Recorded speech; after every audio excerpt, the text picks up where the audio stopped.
वक्त यहाँ पे आपके सामने तलवार रक़्स किया गया। ये तिब्बत बल्तिस्तान आर्ट्स काउंसिल की तरफ से किया गया था हमारे फनकारों की जानिब से। इस तलवार रक़्स का नाम खुशालपा है। खुशालपा का जो इस तलवार रक़्स के करने का असल मकसद जो है, किसी ज़माने में हमारे एक राजा जो यहाँ से असीर होकर कश्मीर की तरफ ले गया था, फिर वहाँ पे उनको कैद रखा गया था।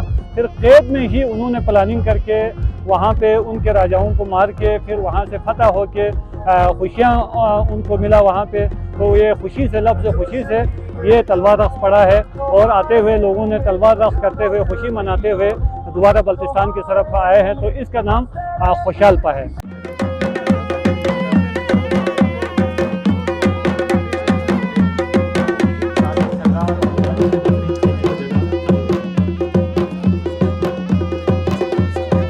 तो खुशालपा अभी हमने यहाँ पे किया है। इसके अलावा हिंदुस्तान में और बहुत सारी हमारी जो रिवायती रक़्स है, हमारी जो लोक गीतें हैं, वो सब ख़त्म हो रहे हैं। तिब्बत बल्तिस्तान आर्ट्स काउंसिल अपनी मदद आपके तहत कुछ न कुछ कर रही है, लेकिन जो नाकाफ़ी है, क्योंकि हुकूमती सतह पे या NGOs की सतह पे कहीं पे भी बल्तिस्तान के फनकारों के लिए कहीं पे भी हौसला अफजाई नहीं हो रही। ना कि सरकारी सतह पे कोई मुलाजमत का सिलसिला है, ना कोई फंडिंग का सिलसिला है। 2018 से अब तक 1 रुपये बल्तिस्तान के फनकारों को नहीं मिला।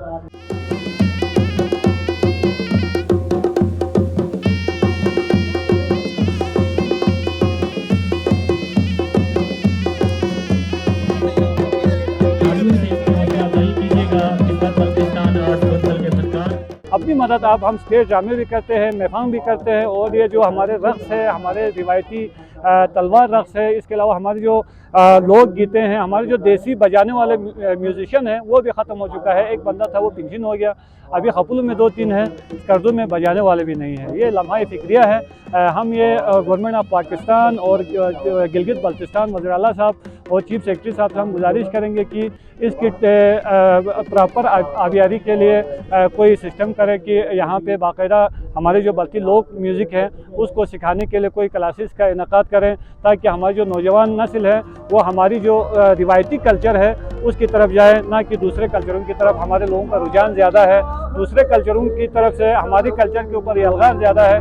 उससे निपटने के लिए हमारी कल्चर को ही ऊपर लाना होगा।